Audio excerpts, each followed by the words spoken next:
જે 21 ફેબ્રુઆરી એટલે વિશ્વ માતૃભાષાનો દિવસ અને હું પ્યોર ગુજરાતી, રંગરંગીલો ગુજરાતી, મારી માતૃભાષા ગુજરાતી.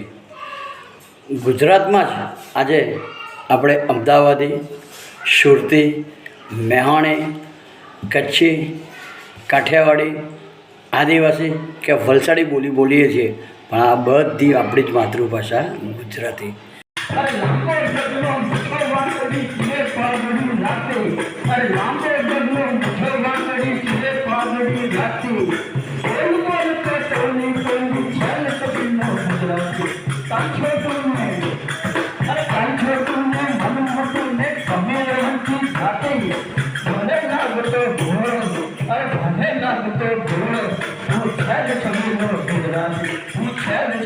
મને ગુજરાતી હોવાનો ખૂબ જ ગર્વ છે.